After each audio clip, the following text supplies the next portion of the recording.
The night I saved a bleeding stranger, I lost the only roof over my children's heads. The wind screamed like an orphan, that night-long sharp cries that rattled the windows and crept under every crack in the wooden walls. The snow had been falling since late afternoon, and by dusk, Pine Ridge was buried waist-deep in white silence. Inside the ranch house, it wasn't much warmer. The furnace worked fine, but the cold lived in other places in the way my father stared at me across the dinner table, in the clipped tone my mother used when she told Lily to sit up straighter, in the way no one asked how my day had been. We'd been here 6 months. 6 months since Richard signed the divorce papers.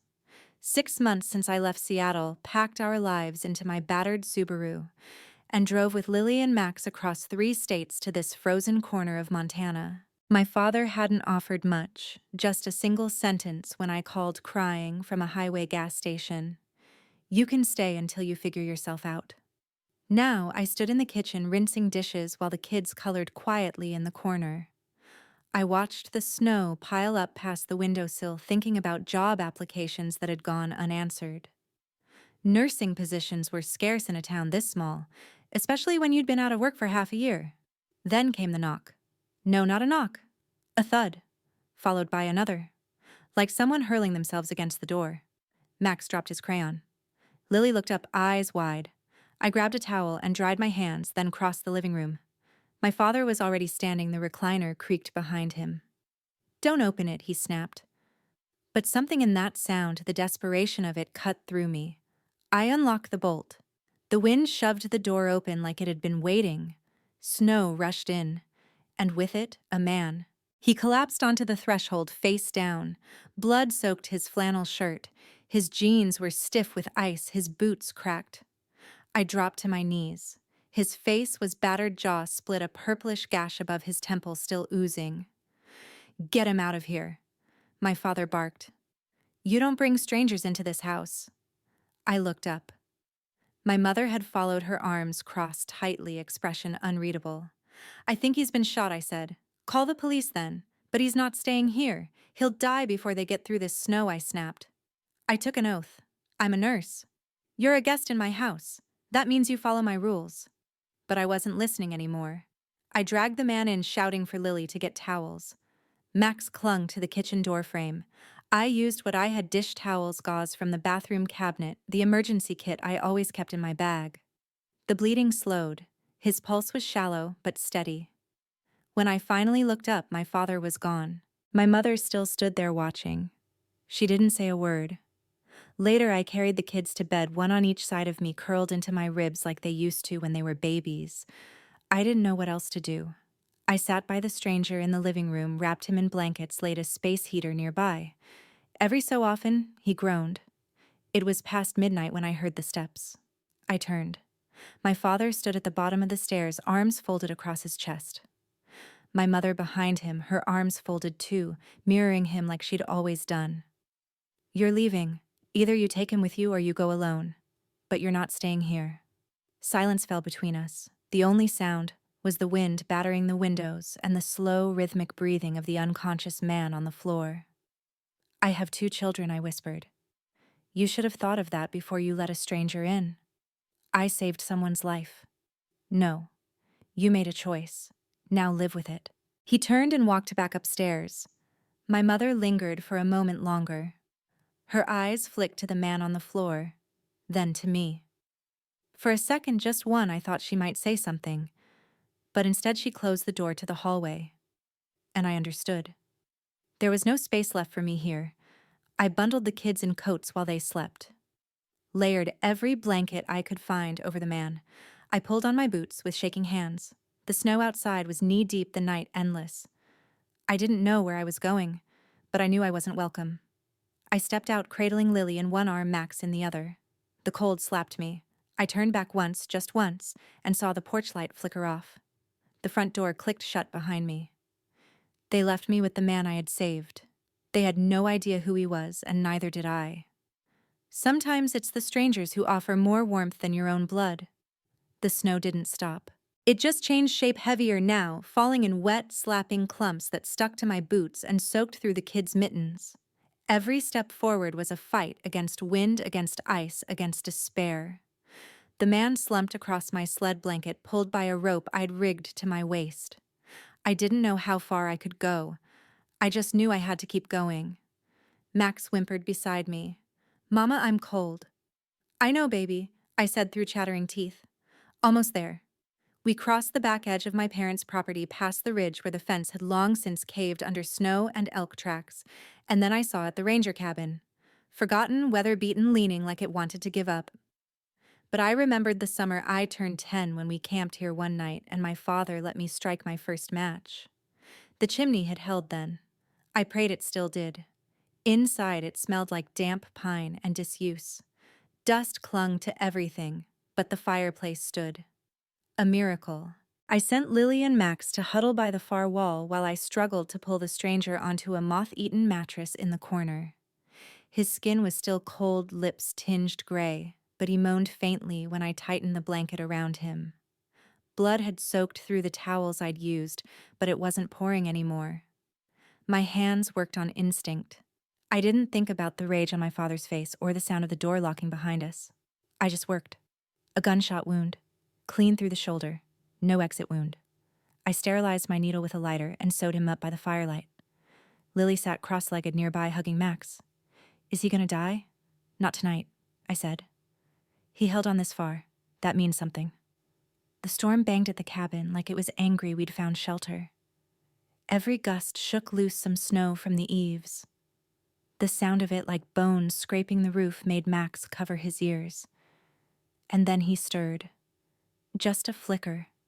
The man's fingers twitched, clutching something. I leaned closer and saw it wasn't his shirt he held, it was a flash drive. Tiny, black. His knuckles white around it. I tried to ease it from his grip.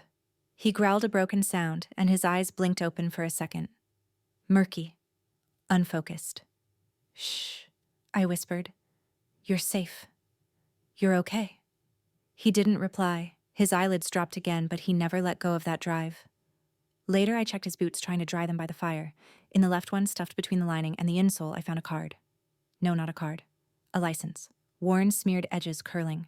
Cole M. Easton. No address. Just a military insignia stamped faintly beside his photo. A name. That was all.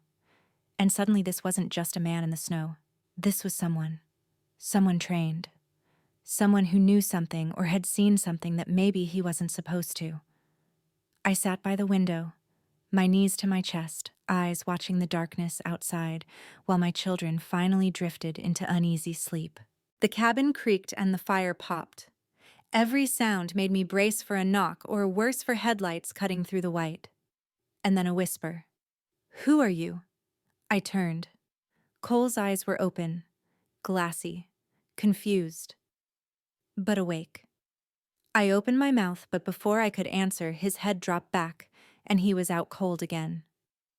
When you're no longer someone's daughter, all you can be is a survivor. It's strange how quickly survival becomes routine. I boiled snowmelt over the wood stove, sterilizing an old mug I'd found in the ranger's cabinet. The enamel was chipped, but it held. My hands moved automatically. Check the fire, check. His bandage, listen to the kids breathing. Every motion felt borrowed from a life I used to lead back when I had a job title, a paycheck, a schedule. Back when being a nurse was part of who I was, not just the last tool in my box. The ranger cabin creaked with the wind, but the fire gave it heart. Max had built a pillow for it from old quilts, and Lily had taken to drawing faces on the foggy windows with her fingertips. They didn't talk about the house we'd left. Maybe they didn't need to. Cole still burned with fever, but it had broken from the worst of it. I'd scavenged a tiny bottle of antiseptic from a decades-old hiker's kit stashed in the cabin's corner and used clean snow as water. Crude, but functional. His wound was no longer weeping, and his breath came steady, if not calm. Max sat by the fire, gnawing on a cold biscuit. "Is he a good guy?" he asked, mouthful. I paused. "He's hurt," I said finally. "That's all we know. But you brought him inside." "Yes. Why?" "Because I saw my own reflection in his blood-soaked coat. Because someone had to care." I didn't say that. I just nodded and went back to slicing the last of the canned peaches. Cole murmured something behind me. I turned. He wasn't awake, not fully, but his lips moved. Marcus, the file. 2 weeks left. I stepped closer. Cole. His eyes flicked under closed lids. Nothing more. I touched his forehead. Warm, but no longer searing. The fire cracked sharply, a knot in the log snapping, and I jumped. My nerves were strung too tight. I waited until the kids were asleep in their makeshift beds, and then I stared at the small duffel bag at Cole's feet. Was I crossing a line? Maybe. But I had 2 children in this cabin, a man I didn't know, no cell service, no help. I unzipped the bag slowly. Under neatly rolled clothes and a basic medical kit, I found the flash drive again, identical to the one he'd clutched. But this one was taped shut. Next to it was a sealed envelope, yellowed and thick, with 3 letters printed on the front: RDE. No address. No return name. I didn't open it. Not yet. The cabin radio crackled suddenly. I froze. Just static. But I hadn't turned it on. I moved toward it, an old ham receiver, dusty, rusted. I turned the dial gently. Nothing but static, low and restless, like breathing. Then it stopped. Silence. I stared at it for a long time, heart hammering. Someone listening, or had it caught a rogue signal from the storm? I stepped away, trying to calm the swell of paranoia, when a hand shot out and grabbed my wrist. I gasped, almost screamed. Cole's fingers were around me, not hard, but deliberate. His eyes were open, hazy, but sharp, with something old and urgent. "Don't open it," he rasped. I didn't pull away. I met his gaze. "Then you better tell me what's inside." He said his name like a man who had forgotten it himself. "Cole Easton," he said slowly, as if testing how the name tasted in his mouth. He lay propped up on a pile of blankets, face still pale but sharper alert. His eyes scanned the cabin like he didn't trust it, like he didn't trust anything. I recognized that look. I'd worn it the night I signed the divorce papers, when everything I knew had been yanked out from under me. Lily and Max played near the fireplace, stacking canned goods like building blocks. They giggled as one tower collapsed. Cole didn't flinch at the sound. He didn't smile either. I sat across from him, arms folded. "You're stable. Fever's down." "The bleeding stopped," I said, "so now you talk." "I told you. Name's Cole Easton." "And that's it?" I narrowed my eyes. "You were shot. Someone wanted you dead. That doesn't happen to just anyone." He held my gaze. "You're right, but I'm not anyone." That wasn't an answer, and he knew it. "You want me to believe you're not dangerous." I didn't say that. That made me sit back. "You're in a cabin with my children.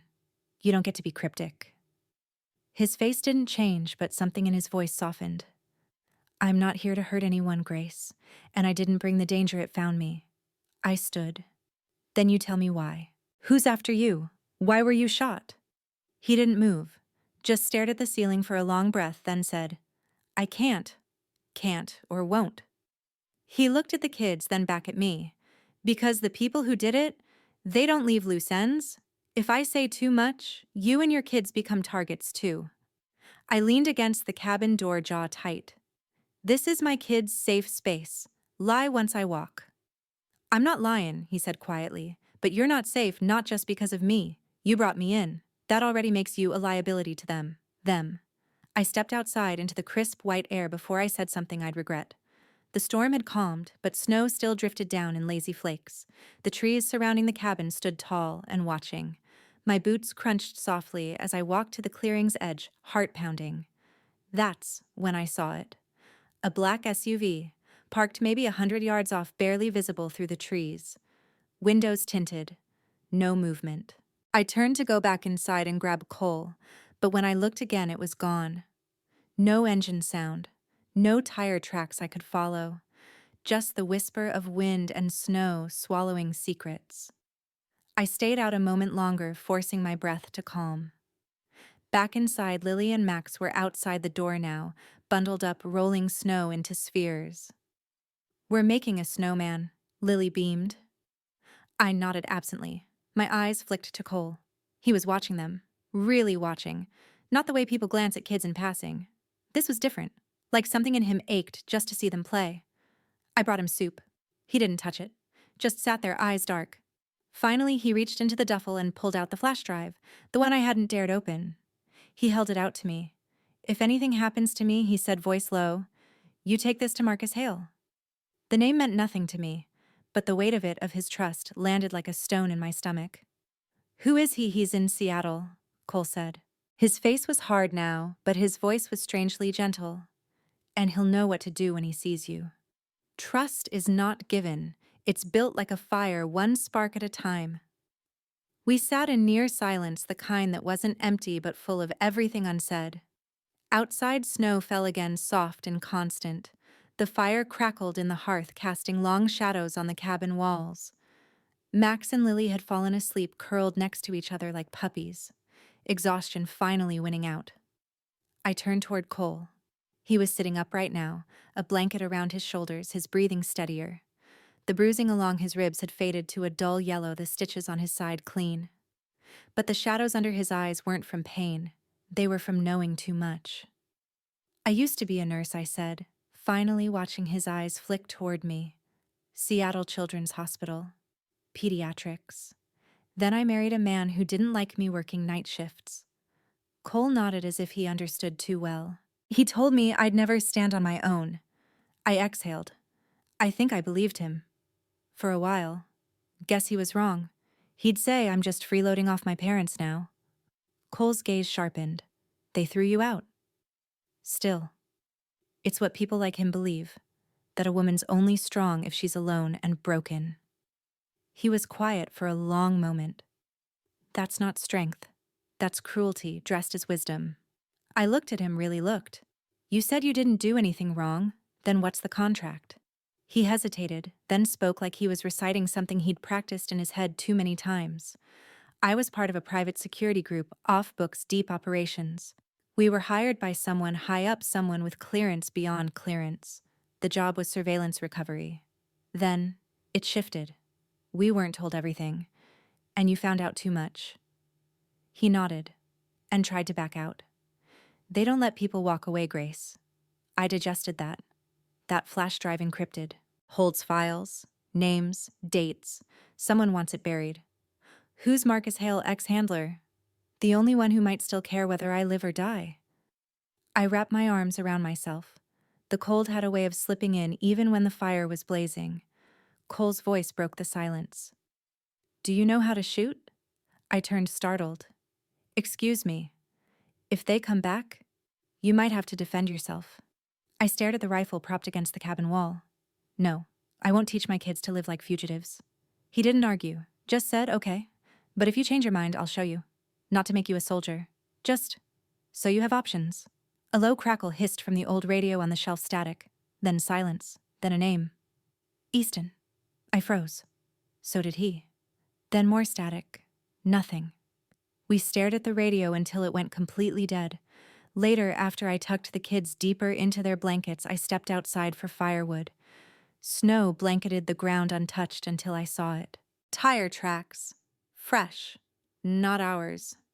They curved around the trees and vanished where the woods thickened like someone had parked-watched, then left. My heart thundered. I turned toward the SUV just visible through the trees and stopped. Something was on the windshield. I crept closer. It was Lily's drawing, the one she had taped to the cabin wall, a smiling stick family with Mommy scrawled in pink crayon. Now it flapped gently in the wind, stuck to the windshield like a warning or a mockery. I pulled it free with trembling fingers. Back inside, I locked the door with both hands and sank to the floor, the drawing crushed in my fist. They're not just watching, I whispered. They've been here. Sometimes one name is enough to unlock everything or destroy it. The fog rolled in thick that morning, muting the forest into a hush so deep it felt like the world was holding its breath. The cabin creaked as it always did, but something was different. The silence wasn't peaceful anymore. It was waiting. Cole stood near the window, shoulders tense, arms folded over the blanket draped around him. He was walking now stiffly with effort but upright. Progress, if only physically. Lily and Max were still asleep, curled like question marks under their quilts. I moved quietly, boiling water for tea, scanning the trees through the tiny kitchen window every other breath. I broke the silence. Marcus Hale. You said he'd know what to do. Cole turned his head slightly. Yeah, you want to elaborate? He walked over to the small table, sat slowly. His jaw worked before he spoke. Marcus used to be an intelligence analyst, the kind that didn't officially exist. He went off-grid after a leak almost cost him his life. He's smart, paranoid, but I trust him. Because you used to work together, no. He met my eyes, because we both stopped working for the same people. I set the mug in front of him. So how do we contact this invisible man? Cole reached into his coat and pulled out a small satellite phone, old, scratched, but still functional. He opened the back and inserted the encrypted drive. Lights blinked. A faint buzz sounded, then stopped. He dialed something that looked like a string of nonsense symbols. Letters, a few numbers. This'll ping him. If he's alive, he'll respond. And if he doesn't, then we're already dead. I didn't flinch. I was past that. We waited, the fog thickened. Minutes passed like hours. Then the phone rang. Cole answered.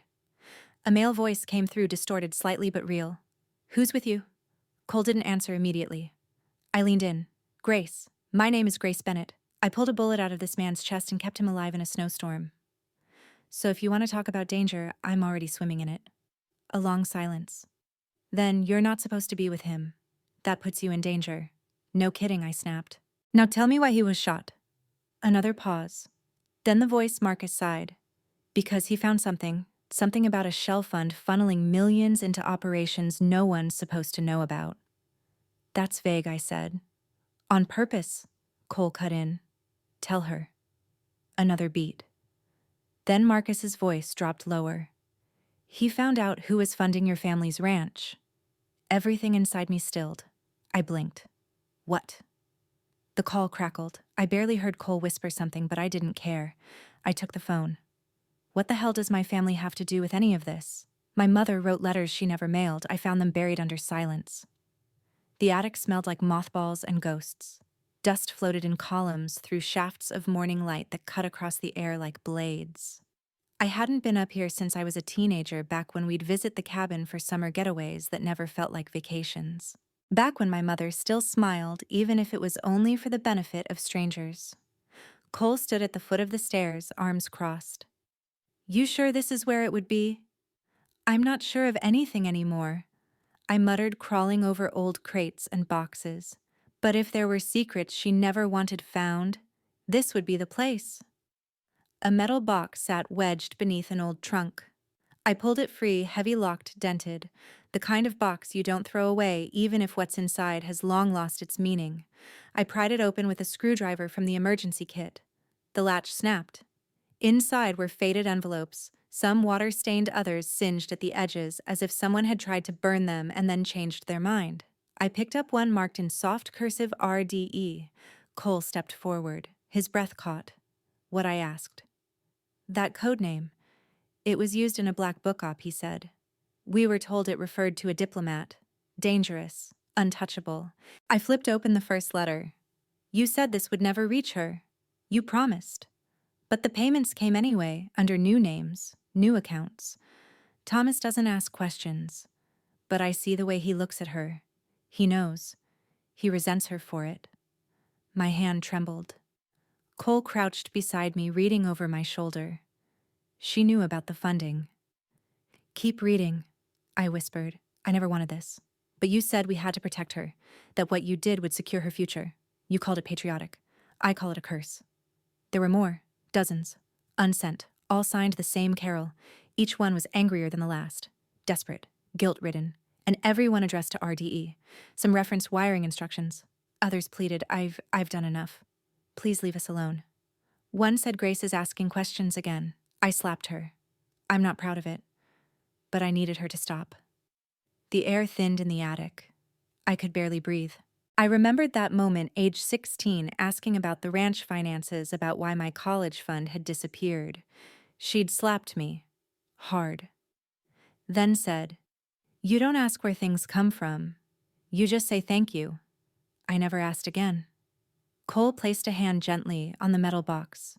Grace? I think your mother is more involved than you know.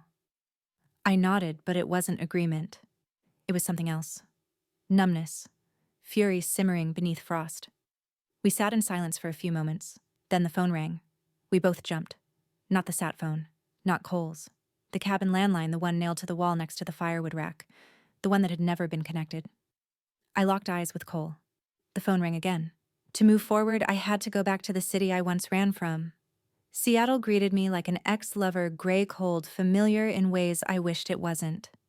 The train rolled in under a ceiling of low clouds, rain tapping the windows like an impatient whisper. I hadn't seen this skyline in years, and somehow every jagged line of it still knew my name.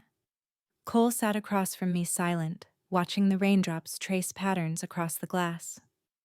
He looked better, healthier. The bruises had faded, but the tension in his shoulders hadn't. Not once since we left the cabin. Lily and Max were safe. Mrs. Jennings, the neighbor from the southern property line, had agreed to watch them. No questions asked. Just the way I needed it. Still, my chest ached when the train doors hissed open and the cold city air met my face. I wasn't the woman who'd boarded this train, and Seattle wasn't the home I remembered.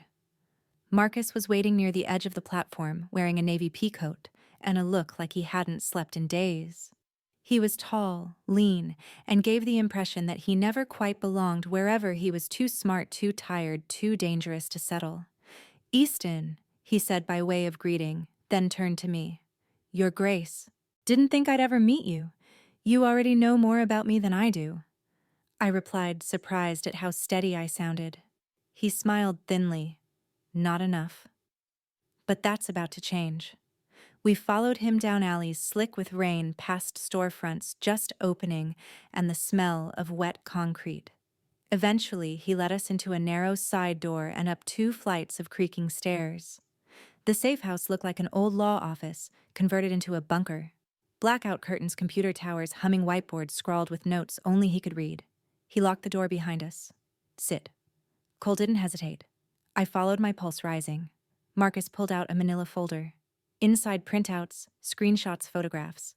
He laid them on the table like cards in a losing hand. "Here's the flow of funds," he began, pointing.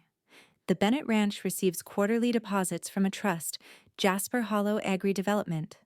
That's a front. The money passes through 6 shell cores, but at the origin, he circled a name. Caldera Systems. Subcontractor for the Department of Defense." My stomach turned. Cole leaned forward. "That's what I found. But it gets worse." He opened his bag, pulled out a small encrypted drive. "Angela Monroe," he said, "your family's friend, appears in internal emails, but not under her real name." He tapped on the keyboard, pulled up a decrypted string of emails. "Alias Sparrow Blue Contents reports names, locations. She's not just watching the family," Marcus said. "She's reporting to someone above Caldera. Possibly CIA, possibly worse. Your mother's letters. She was trying to end this. Angela made sure she couldn't." I gripped the table, "So Angela's a handler." "She's your handler," Marcus said bluntly. "You just never knew it." The floor seemed to tilt under me. I'd trusted her. She brought gifts to Lily, hugged Max, played the part, and all along she was watching us, feeding them. Marcus sat back. "I don't know what you thought you were protecting by hiding him," he said, nodding at Cole, "but it's bigger now." "Because they know you're back?" The lights flickered as thunder rolled overhead. He looked directly at me. "And they'll come fast."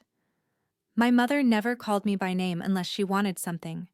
This time, it was an invitation. It came tucked inside a pristine cream envelope nestled in our rusted metal mailbox like a swan in a wolf's den. The paper was thick, expensively textured, the kind that held weight beyond words. My name, Grace Bennett, was embossed in gold across the front like it belonged to someone else entirely. "Inside, you are cordially invited to Christmas Eve dinner. Family only. No apology. No sentiment. Just a date, a time, and a signature that looked too perfect to be real, Carol." I stared at it for a long time, the chill of the wind biting through my jacket. Cole took it from me, turned it over. "This was printed by Lexington and Hart," he said. I blinked. "How do you know that?" He pointed to the faint watermarked edge. "They're a private firm. I've seen this stock before. Defense contractors use them when they want to impress someone or threaten them politely." Marcus confirmed it minutes later after scanning the metadata embedded in the QR RSVP code. "Yup. Routed through a proxy server in Arlington. Someone paid a lot of money to make this look Domestic. I looked out the window past the frost and wet Seattle streets, trying to make sense of the stillness in my chest. It wasn't peace, it was calculation. Carol didn't send this alone, I said. No, Cole replied, but the real question is, did she do it willingly? I thought of my mother's silence that night on the ranch, of the letters buried in the attic, of the slap, the shame, the complicity. If she was a pawn once she had long since chosen to stay on the board. Maybe she thinks bringing you back earns her something Marcus offered, or maybe someone's holding something over her. Either way, the message was clear. Come home, sit at the table, play your part. We gathered around the table in the safe house, the invitation laid between us, like an unlit fuse. Lily's drawings were stacked in the corner. Max's stuffed dinosaur rested on the window ledge. I looked at them and felt the fire rise. I always hated those dinners, I said quietly. All the silverware lined up like weapons, the way she corrected my posture between bites, how Thomas would call attention to how much I was eating, Angela pouring wine like she owned the room. Cole nodded. That room was never built for you. I picked up the invitation, felt its sharp corners press into my palm. I'm going back, I said. Marcus raised an eyebrow. You sure? I met his eyes, but not as their daughter, as the woman they underestimated. Cole didn't try to stop me. He just stepped closer. Then we do it smart. We spent the next hour reviewing plans, codes, backups. Marcus showed me how to encrypt copies of everything we had. We agreed on safe phrases, emergency triggers. Cole outlined the car route, the fallback points. Still, my hands shook when I picked up my phone. One missed call, voicemail. I hit play. Angela's voice coiled through the speaker like a velvet noose. Grace, she said, too sweet. I heard you're coming home. It'll be so good to see you again. They wanted me quiet, obedient and visible. So I wore red. The dress wasn't subtle. It fit like defiance. Crimson satin, long-sleeved with a neckline just bold enough to offend Carol's sense of propriety, but not so much as to give Thomas a reason to speak. I hadn't worn red in years, ever since my mother told me at 16 that it was a color for women who crave attention. That was the point now. They would see me. They would feel me walking into that house. Cole parked 100 yards from the main house, hidden beneath the pines. His eyes met mine as I opened the door. You remember the signals? I nodded. If I raise my glass twice, I come in, he said. And if you don't come out in 60 minutes, I come in anyway. He handed me my phone, burner flipped open. A fresh message already on screen. Angela, access to the secure file again. We have the log. The timestamp was just 30 minutes ago. I stepped out into the snow. The sky had cleared enough for the stars to watch. The family ranch stood ahead like a memory that refused to die, icicles hanging from the eaves, a wreath on the door, too perfect to have been placed by my mother's hands. The windows glowed warm, but that warmth never reached the people inside. When I knocked, the door opened faster than I expected. Carol stood there, her pearls in place, makeup perfect. But her eyes flickered when she saw the dress. Grace, she said, recovering fast. You look festive. I smiled. Well, you always said I had no flair. Figured I'd prove you wrong. Thomas stood behind her in the foyer, stiff as a statue. He didn't speak, just gave me a single nod as if that fulfilled a year's worth of parenting. Angela was already in the dining room, glass of wine in hand, wearing ivory. She turned when she heard my heels click against the polished floor. Grace, she said too brightly. You came. We missed you so much.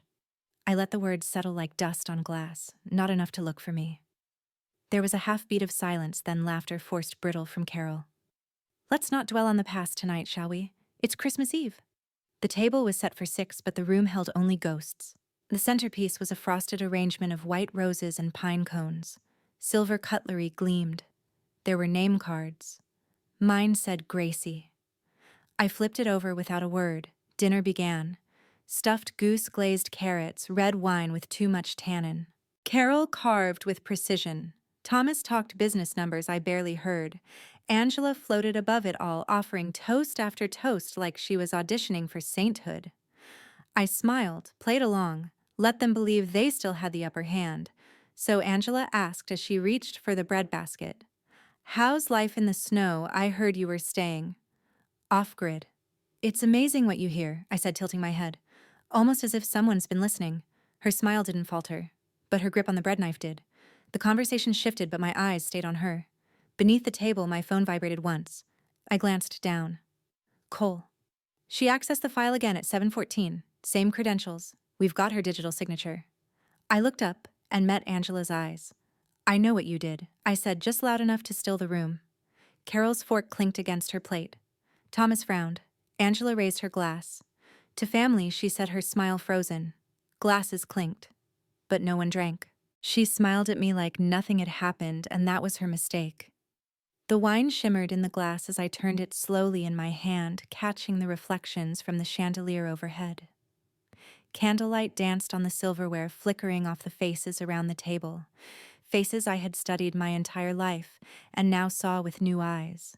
Angela had perfected her mask. Every smile measured, every blink timed. She reached across the table to refill Carol's glass, as if nothing in the world could touch her. I smiled back. It was the same smile she gave me when she'd shredded my nursing school applications behind my back, the same one she wore when she claimed she forgot to mention that Richard had once stayed over while I was away for a nursing conference. Polite, empty, deadly. You know, I began setting my glass down with a soft chime. There's something about Christmas Eve that brings out nostalgia in people. We remember traditions, rituals. Thomas grunted approvingly. Family keeps the world upright. I leaned forward slightly. Yes, and secrets tip it sideways. Angela tilted her head. Are we getting philosophical tonight, Grace? I'm just thinking about old stories, I said smoothly. Like the one about a mother who wrote letters. Pages of them. Letters to a man she trusted. But he never replied. I let that hang. Carol stilled. Her knife rested mid-slice through a piece of ham. She stared at me, confusion clouding her carefully powdered face. Angela chuckled lightly. Sounds like a tragic little romance. It is, isn't it, I said, especially when the letters include phrases like, you promised this wouldn't touch our daughter, or the ranch must stay clean. Thomas shifted in his seat. What letters? Oh, I said, reaching into my small handbag. These. I pulled out the USB drive, black, sleek, ordinary. But you don't have to read them. I thought I'd make it easier for everyone to understand each other tonight. Angela's lips parted, a sharp breath. Her fingers tightened around the base of her wineglass. Carol finally spoke, voice low. What is that, Grace? A gift? I said softly. For the family. I stood. From the hallway behind us, a faint whirring hum began, the sound of the old projector in the library warming up.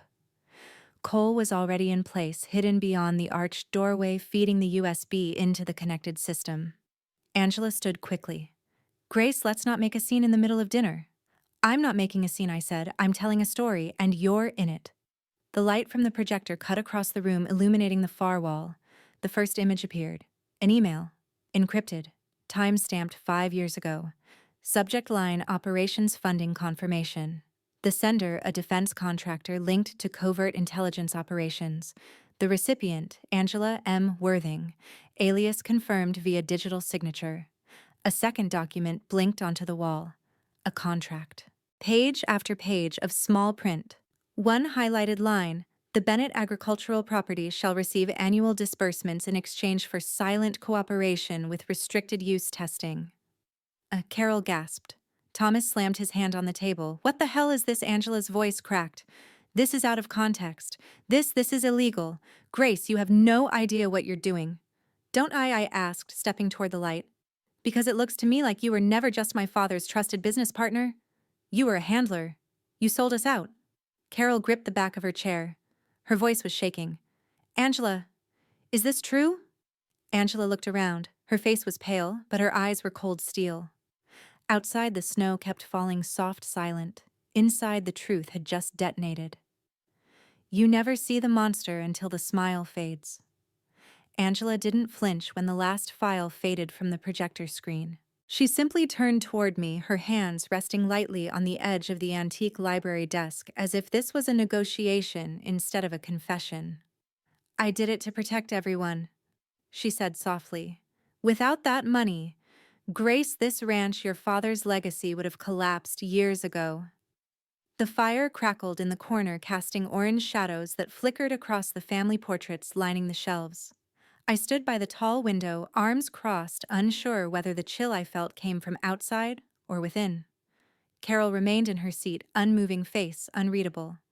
Thomas, for once, had nothing to say, his silence like an accusation in the air. You want to believe I'm the villain? Angela continued, taking a careful step forward, but what I did kept food on your children's plates. It sent you to college. It kept this land safe. I laughed, but it caught in my throat. Safe by selling out strangers, by betraying people who trusted you. Her voice dropped. You don't understand how the world works. You think good intentions build a future, no, Grace. Leverage builds futures. I leveraged what I had. What you had, I repeated. You mean us. She tilted her head. You think you were off limits just because you were family. Don't be naive. Carol looked up sharply. What do you mean, leveraged, Grace? Angela didn't answer. She wasn't smiling anymore. From the corner of the room, Cole stood tense, but still his fingers twitching as if itching to reach for something. I didn't mean, Angela began. Yes, you did, I said. You used me. When I was a nurse, when I thought I was helping children, you were funneling patient data. You sold it all. Her expression wavered. I had to. You were close to uncovering things you didn't understand. I was protecting you by ruining me before I ever had a chance. My voice cracked. On the desk, the laptop pinged. Marcus appeared on screen, his face framed by fluorescent lighting, eyes dark with fury. Tell her, Angela. Tell her what you signed. Angela stiffened. Marcus uploaded a document, a scanned signed agreement. Her name. Her signature. Direct receipt of funds linked to Project Redwood, a covert surveillance project piggybacking on pediatric medical records. None of this is admissible. Angela said, her voice higher now. You think I'm the only one? I was following orders. Marcus's voice was ice. You went beyond orders. You sent Grace's data file under the codename RDE directly to Langford Biodefense. Do you even know what they did with it? Angela turned toward me. Her eyes were wide, too wide. Grace, I didn't know. I walked forward, slowly closing the space between us. You smiled in my face, I said. All those years. All those dinners. You held my daughter when she was born. Her jaw tightened. Thomas finally spoke, voice rough. Is this true? Angela rounded on him. You think she's innocent. She ran away. She chose to leave this family. The mask cracked. She snapped. Who do you think you are, you saved little bastard? Silence. Thick and instant. Carol's hand flew to her mouth. Her face crumpled. Cole didn't move, but I felt him behind me like a wall, solid and quiet, taking the blow with me. Angela knew. She always had.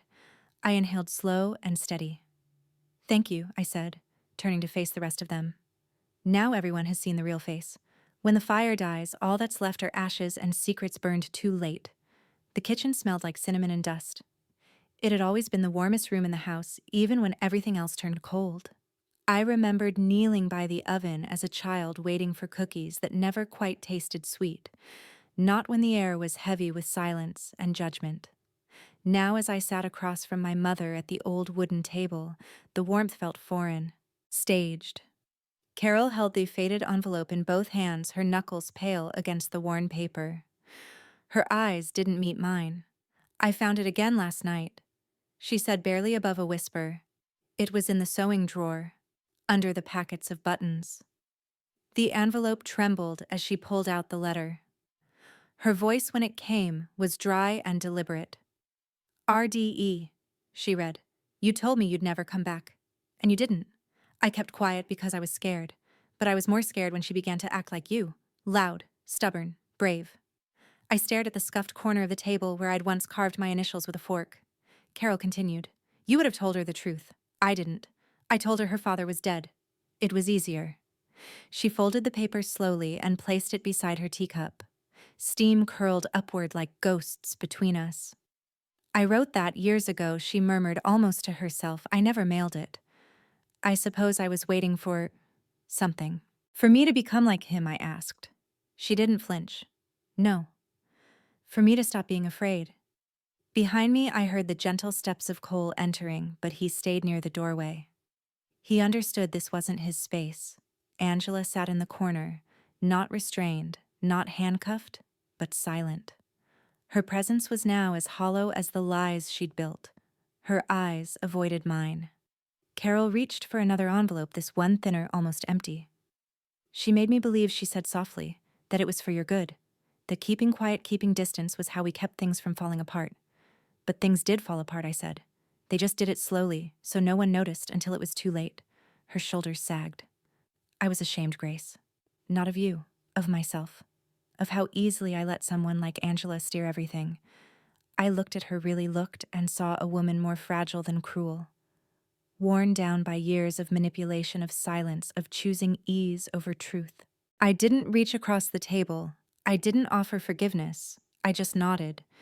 It was enough. Thomas appeared in the doorway, looking smaller than I remembered. He held his coat in his hand, the same one he'd worn every winter since I was a girl. This house, he said, his voice raspy, almost unsure. It hasn't been a home for a long time. He looked at Carol, then at me.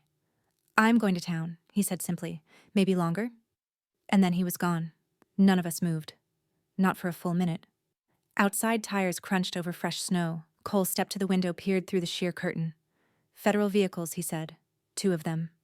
Angela stood slowly, stiffly, as if realizing her final performance had come to an end. Flashing lights painted the kitchen walls red and blue. I didn't watch as she walked to the front door. I didn't need to. Moments later, we heard it, the soft, clipped command of agents. The click of cuffs. No struggle, no goodbye. Silence returned. In the middle of the table, Carol's letter lay like a wound reopened, and this time it bled truth. Snow fell the morning after, silent like an apology. The ranch was quieter than it had ever been. Not the stiff, cold silence of withheld love or disapproval. This was different, the kind of quiet that followed a storm. Where the damage had already been done, the walls still stood, and everything waited for someone to decide what came next. I stood by the barn, watching flakes drift down in lazy spirals. The old stable, once used to store feed and forgotten equipment, had become my favorite place these past few days. I swept slowly, not because it needed it, but because I needed the rhythm. The sound of the broom against wood was grounding. Familiar. Lily and Max were giggling somewhere inside the main house, their laughter echoing faintly across the snow.